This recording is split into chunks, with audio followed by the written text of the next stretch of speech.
Bismillahirrahmanirrahim. Assalamualaikum warahmatullahi wabarakatuh. Alhamdulillah, wassalatu wassalamu ala rasulillah wa ala alihi wa sahbihi wa man wala wa la hawla wa la quwwata illa billah. Rabbi shrah li sadri wa yassir li amri wahlul 'uqdatam min lisani yafqahu qawli. Ma ba'd. Kaifa halukum? Sabahul khair. Alhamdulillah, anak-anakku 6B ikhwan dan akhwat. Pada hari Rabu seperti biasa, insyaallah kita sesuai jadwal kita akan membahas tentang materi adab, ya, materi tentang mengurus jenazah atau kepengurusan jenazah. Kemarin kita sudah diberhenti di ini ya, di hukum mengurus jenazah. Siapkan buku kalian, insyaallah. Yang penting-penting nanti ini sudah ringkas, jadi kalian tinggal garis bawah atau stabilo. Oke, kita ulang sedikit ya. Hukum mengurus jenazah adalah fardu kifayah. Apa itu fardu kifayah? Kalian tulis ya. Fardu kifayah boleh kalian searching di Google atau boleh apa yang Ustadz akan sebutkan ya. Fardu kifayah adalah wajib atau amalan wajib bagi sebagian kaum muslimin. Ustaz ulangi, amalan wajib bagi sebagian kaum muslimin, dan apabila telah dilakukan oleh sebagian maka gugurlah kewajiban tersebut ya. Jadi kalau fardu kifayah adalah apabila sudah dikerjakan oleh sebagian kaum muslimin maka gugurlah kewajiban tersebut. Contoh adalah kepengurusan jenazah. Contoh lain adalah azan ya. Tidak semua orang itu melaksanakan azan ya, tapi hukum azan itu wajib dikumandangkan ya. Setiap sholat harus wajib dikumandangkan. Tapi Ustadz, kalau misalkan ada satu masjid yang nggak azan, tidak apa-apa ya. Misalkan ada tukang azannya telat gitu ya, atau tidak ada yang azan di situ, tidak masalah karena sudah terwakilkan oleh kaum muslimin yang lainnya. Tapi tetap hukum azan itu harus dilaksanakan ya, wajib. Tapi kalau sudah ada yang azan, maka gugurlah kewajiban tersebut. Seorang muslim ketika meninggal mempunyai hak kepada saudara muslim lainnya, yaitu mengurus jenazahnya. Nah, ini salah satu hadis Rasulullah itu hak seorang muslim terhadap muslim lainnya. Jadi seorang muslim memiliki hak terhadap muslim yang lainnya. Apabila dia meninggal, diuruslah jenazahnya ya, selama dia masih muslim ya, ya. Oke. Selanjutnya, kepengurusan jenazah kita bagi menjadi 4 ya, Yang pertama, memandikan. Jadi nanti insyaallah akan Ustaz jelaskan tata cara memandikan, bahan-bahan atau alat-alat apa saja yang diperlukan, lalu tata caranya dari A sampai Z. Oke ya, dari 1 sampai seterusnya. Apa aja yang akan kita lakukan. Yang kedua ada mengkafani ya, setelah dimandikan lalu dikeringkan lalu siap untuk dikafani ya. Dikafani dengan kain kafan. Nanti juga akan Ustaz jelaskan apa aja bahan-bahan atau alat-alat, lalu bagaimana cara atau tata cara mengkafani yang baik dan benar. Yang kedua mensolati jenazah ya. Bagaimana nanti tata cara mensolatkan jenazah, bagaimana nanti kalau jenazahnya laki-laki di mana, kalau jenazahnya perempuan bagaimana. Oke. Yang terakhir adalah dari kepengurusan jenazah adalah menguburkan jenazah itu tersendiri. Bagaimana nanti tata cara, bagaimana nanti bentuk kuburnya, bagaimana orang-orang yang ikut menguburkan, siapa saja, dan lain-lain. Insyaallah akan kita bahas biidnillahi ta'ala.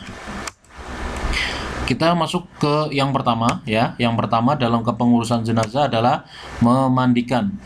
Nah, dari memandikan ini kalian akan melihat dari 3 segi atau 3 bentuk atau 3 urutan. Dalam memandikan tidak lepas dari 3 urutan ini. Perhatikan, tidak lepas dari 3 urutan ini. Perhatikan baik-baik. Nanti insya Allah akan Ustadz perlihatkan video, ya, video tentang memandikan jenazah. Yang pertama adalah membersihkan kotoran. Jadi urutannya yang pertama membersihkan kotoran. Bagaimana cara membersihkan kotoran? Maksudnya membersihkan kotoran apa Ustadz? Ya, membersihkan kotoran atau sisa-sisa kotoran yang ada di perut, bagian perut jenazah. Bagaimana caranya? Insya Allah nanti akan diperlihatkan. Insya Allah kalau nanti tidak lebih dari 10 menit, insya Allah akan ada video. Kalau lebih dari 10 menit, insya Allah pada pekan depan akan video tentang memandikan jenazah. Oke. Yang kedua adalah mewudukan. Jadi sunnah Nabi Muhammad SAW ketika memandikan jenazah, sebelum memandikan harus diwudukan dulu. Maksudnya apa Ustaz? Jenazahnya suruh wudu? Enggak. Orang yang memandikan itu yang mewudukan. Bagaimana cara mewudukan? Nanti insya Allah juga ada videonya. Oke. Yang ketiga, memandikan. Baru masuk ke memandikan. Nah, ini yang salah dari pandangan orang-orang awam atau orang-orang yang tidak mengetahui ilmunya, langsung dimandikan. Bahkan memandikannya seperti memandikan bukan manusia, ya. Langsung disiram, dikasih sabun, disikat, dan lain sebagainya. Ini sangat tidak sesuai dengan sunnah Nabi Muhammad SAW. Ya, ini terjadi banyak sekali apabila orang-orang yang tidak memiliki ilmu, ya, asal memandikan langsung disiram, diguyur, pakai air, lalu pakai sabun dan guyur lagi. Nah, ini tidak mencerminkan adab dalam memandikan jenazah. Ingat, walaupun dia jenazah, walaupun dia sudah meninggal, tapi perlakukanlah jenazah tersebut karena dia adalah saudara muslim kita. Perlakukan dia dengan baik. Rasulullah SAW bersabda, apabila kalian mematahkan satu jari atau tulang seorang mayit atau jenazah, maka dia seperti mematahkan tulangnya ketika masih hidup. Nah, itu bukti bahwa Rasulullah sangat perhatian dalam menjaga jenazah atau mayit kaum muslimin. Oke. Insya Allah sampai sini ya nanti ya, hal-hal yang harus dipersiapkan. Insya Allah besok kita akan berjelas. Yang pertama, hal-hal yang harus disiapkan untuk memandikan jenazah adalah yang pertama, satu ember berisi air, ya. Jadi siapkan satu ember berisi air atau bak, ya, bak atau ember yang besar berisi air saja, air bersih, cukup air bersih, air satu ember. Embernya seberapa Ustadz? Apa aja embernya, yang penting nanti ada selangnya, ya. Nanti kalau habis kalian isi lagi. Oke. Satu ember berisi air penuh. Yang kedua, satu ember berisi air dengan daun bidara. Ya, jadi satu ember. Jadi kalian sediakan 3 ember. Perhatikan, kalian sediakan 3 ember. Ember yang pertama berisi air biasa. Ember yang kedua berisi air dan daun bidara. Daun bidara adalah nih daunnya, Ustadz sudah taruh di sini nih. Bentuknya seperti ini wangi ini, ya. Kalau orang-orang meninggal itu biasanya pada nyarinya daun bidara. Ini termasuk dari sunnah Nabi Muhammad SAW. Jadi ada termasuk dalam hadisnya, ya. Carilah daun bidara ini, ya. Memang bukan sulit ya, agak jarang, tidak semua orang menanam daun bidara, tapi insya Allah setiap nanti ada kok orang-orang, kamu cari aja, ya, minta aja ke orang, ya, banyak kok, insya Allah. Ada juga sekarang malah yang jual di toko online itu ada daun bidara kayak gitu, ya. Jadi kalian tanam atau kalian beli boleh. Lalu yang ketiga, satu ember berisi air dan kapur barus. Perhatikan, kapur barus, tahu kapur barus ya? yang untuk mewangikan, biasanya untuk mewangikan ruangan itu loh, atau pokoknya yang untuk kapur barus lah ya. Kalau kalian tidak tahu kapur barus, kalian searching aja ya. Ustadz bingung jelasinnya. Kapur barus pokoknya seperti kamper, kalau bahasa dulu tuh namanya kamper namanya. Jadi seperti bola-bola, itu bentuknya bulat tapi diwangi kalau dimasukkan ke air ya. Tujuannya daun bidara dan kapur barus ini untuk menghilangkan bau, karena jenazah itu kan bau ya. Jenazah itu kan bau. Jadi gunanya daun bidara dan kapur barus ini menghilangkan bau. Ustadz, kan udah ada sampo dan sabun, itu kurang baunya, nanti biar wangi ya. Jadi bau yang tidak sedap dari si mayit ini ya nanti bisa tercover oleh daun bidara atau kapur barus. Yang keempat gunting, persiapkan gunting. Yang kelima kain. Kain ini sebagai penutup ya, penutup. Yang keenam, penutup, maksudnya penutup apa? Penutup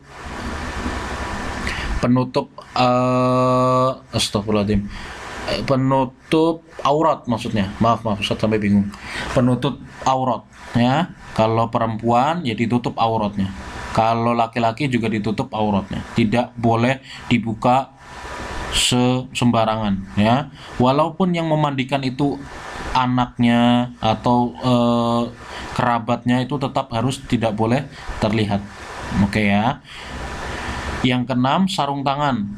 Ya, sarung tangan. Maaf, nomor 5 ini ya, tadi aurat itu lebih bagus atau lebih utama, lebih afdol yang memandikan adalah pasangan suami istrinya. Contoh, kalau yang meninggal suaminya, yang memandikan istrinya.